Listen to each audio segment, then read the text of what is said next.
So Sam Ovens came into like the online coaching consulting world like 7 years ago and came out with Consulting Accelerator. I think that had his peak year, he was doing like 30 million, 35 million a year. I think that we're on the other end of like the high ticket space where if that's your main business high ticket, like I think that you need to be looking to the future towards the other opportunities. And I personally predict that in the next 3 to 5 to 7 years, creators are going to be much more involved with membership sites, recurring revenue, and SaaS plays. Like when I look at SaaS, you know, a membership site is in some ways similar to SaaS, right? It's very similar. The product is essentially the course material, whatever else it is. And like when I look at it and when I look at the numbers that we're doing, you know, so we launched our membership site. We did 30K MRR the first 30 days. We're on track to do 60K our second 30 days. So it's like, it's growing. Like, and we figured out ads and we figured out how to do all that.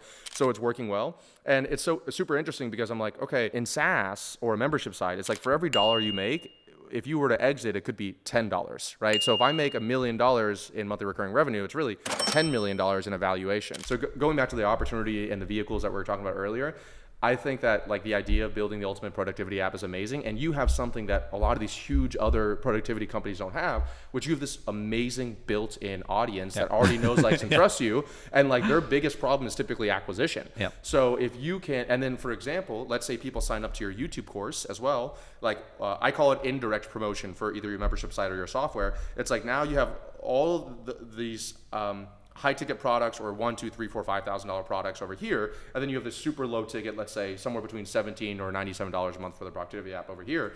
You keep on selling all your high ticket stuff, but included in the high ticket is 3 months, 6 months, 9 months of your SaaS or membership site. Because the biggest problem with SaaS companies when it comes to growth is cost per acquisition. So like we have SaaS company clients and they're okay spending $400 to acquire a $97 a month person because they have venture-backed funds and they're going to liquidate in a few months. But you know, one of the things that we're doing and a company like ClickFunnels has done is you charge this like 95% profit margin, $1,000, $2,000, $3,000, $5,000 course up front, and then you get people on that subscription service in the back end. And I think that that's going to be the future of, I have a few friends that did it. Sam Ovens did it with School. Alex Becker did it with Hyros. I have another friend, he'll probably do 36 million this year. He's doing it with a software as well, high ticket up front with it. So I just feel like that's going to be the trend of the future, is combining both of those things together. How do you think about like the duration of membership sites as it relates to churn and LTV? I think that a lot of people do membership sites incorrectly. I think that they throw like all the content out there thinking that I'll be providing value, but then people feel overwhelmed and they're not taking advantage of it, so then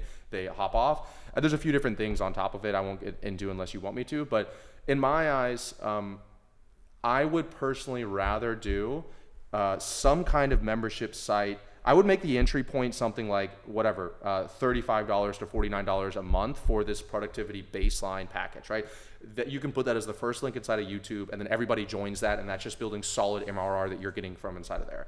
Then you can sell this productivity course for $1,000. I would really stress you to do $2,000 for 6 months. It includes 6 months of the $90 or $49 a month thing, and then after that it will automatically start renewing them at the $49 a month. So you can get the upfront cash infusion and you can send that, but also for productivity, maybe a lot of people can't afford the $1,000 or $2,000 thing as well, and so they can come in on the $49 base package on top of that. And now you have two super solid revenue streams coming in. You have this baseline, and let's say people churn, right?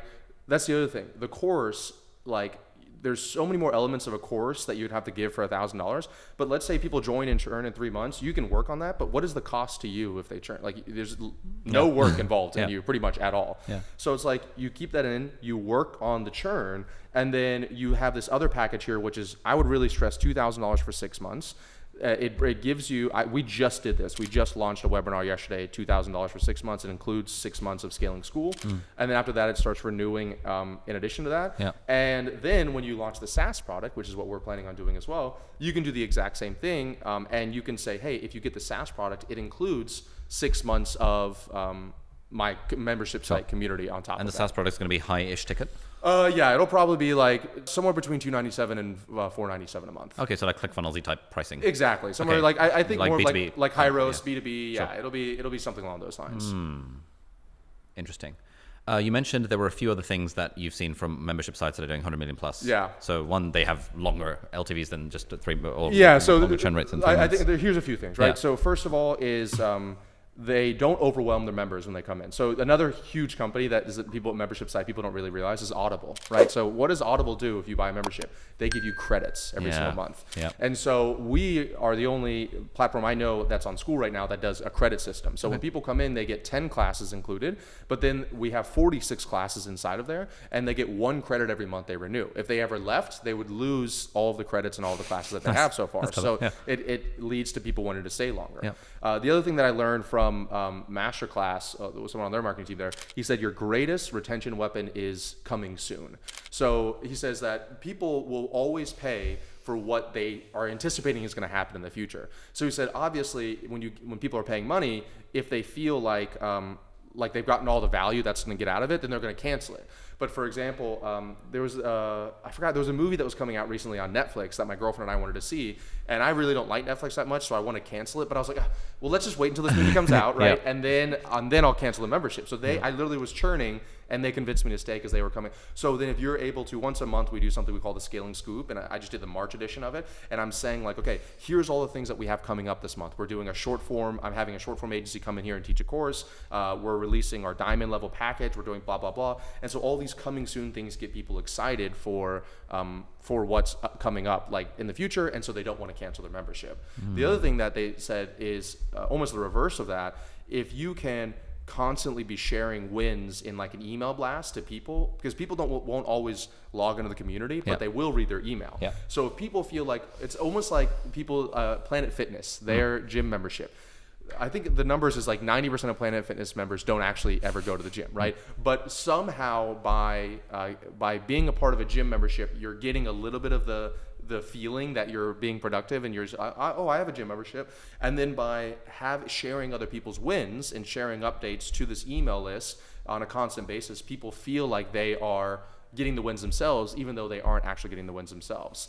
And then there's other things like the really obvious things like asking people what they want, then putting that in the coming soon in the future thing, and you being engaged in it as well. And yeah, I would say those are like the real major ones. In radical transparency, we haven't had ours long enough to know what our churn is going to be, but I have learned from these other companies that have done it like long enough. And once again, even if my churn was atrocious, like say 3 months, 4 months, something like that, I will tell you that I've been like the high ticket space. We serve 2,000 clients, and for us, it's like 70% of our clients aren't renewing for another 6 months or 12 months on top of that, and we're putting an incredible amount of work in there. If I can essentially charge almost nothing and not have to do any real like physical one-on-one work with these people, then their churning isn't going to hurt me too much, especially if I'm also selling the $1,000, $2,000 course up front. So why not then just sell a $300 course? That's all self-paced. So it also depends on what your future of what you want to do with your company. My plan is also to exit the company in the future as well. Fine. Okay. So if you have a recurring revenue, and like I think everybody should plan on that as well. So if you could make the exact same amount of money from a $300 course as you could for a $97 thing, conventional wisdom for the high ticket coaching influencer space would be like, get the $300 up front. But once you start thinking of the longer term, exactly, you're thinking how can I do that? And then of course the other thing is that if somebody's paying you. So Google came out with a study. It's called the 7-11-4 rule. On average, it takes someone 7 hours of content across 11 touch points in 4 different locations to turn from a stranger to a buyer. That's why you obviously do well, is because you have all this exposure on YouTube, right? The nice thing about a membership site is that they're continuously they're paying, so they're more likely to pay attention. And then you can have additional packages, tiers, high ticket on the back end of your membership site. And you're going to have much more likely active people ascend there than if they just spent the money one time, they don't go through it, and they feel like they're not getting value out of it. Hey guys, for the first time ever, we just released an insane training bundle that has literally everything that I've learned going from $0 to $25 million online, plus $20,000 worth of free gifts that we're throwing in it, all for an insanely low price. If you want to get your hands on it, be sure to click the first link in the description down below now.